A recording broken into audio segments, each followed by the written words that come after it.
Welcome back mga ka-offer. Mayroon naman tayong tanggap ngayon na Summon CRT TV 21 inch.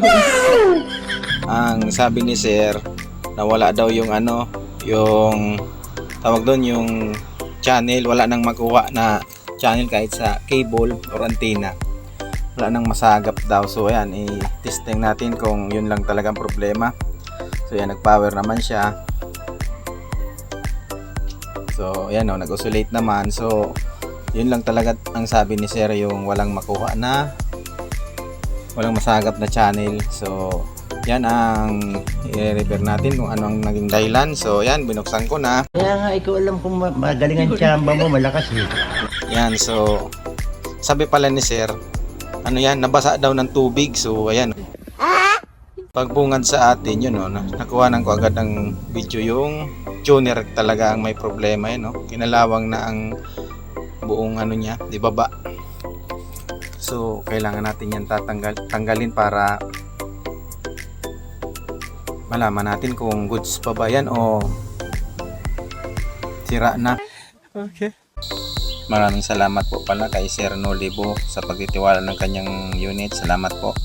Ito yung ilalim niya, so okay naman. So marami na rin na mga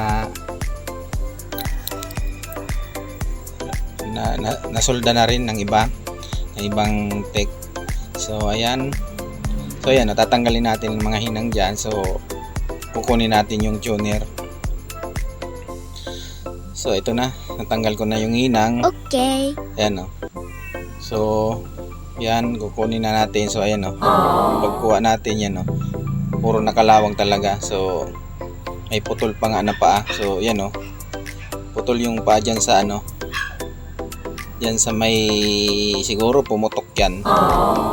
Yan itim na itim siya. Ayan yan, so malamang na yan, sira na yan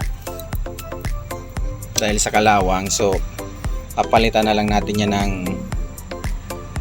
ganyang tuner. Kukuha din tayo sa mga, marami tayo dyan sa mga ganyan din na board, na China board. So ayan, nilinisan ko na. Paglinis ko nga dyan, ayan makita natin yung isang putol na dahil sa kalawang. So ayan, mga jumper na yan, papalitan din natin yan ng hindi kalawangin. So eto na, binuksan ko yung tuner, tingnan ko kung pwede pa nga bang ikabit. So pagtingin ko diyan, hindi na talaga pwede siya kasi anong kalawang yung sa may nilalagyan ng cable, yung dulo sa board puno na ng kalawang. So malapit nang maputol. So kailangan natin palitan na lang natin yan. Marami naman yan available dito sa aking shop. Kaya nga ikaw alam kung magaling ang tsamba mo, malakas eh. So palitan ko na lang yan. Ayan yung kalawang niya, yan, kapal na. So ito na, pinalitan ko na siya, nilagay ko na. Hindi ko na pinakita kung paano maglagay. So madali lang naman yan ilagay. So ito, ayun, nininang ko na siya. So yan, nung isasara ko na siya, yan nakita ko pala dyan sa may vertical section, bloated na yung isang capacitor. So palitan ko muna yan bago ko isara. Okay.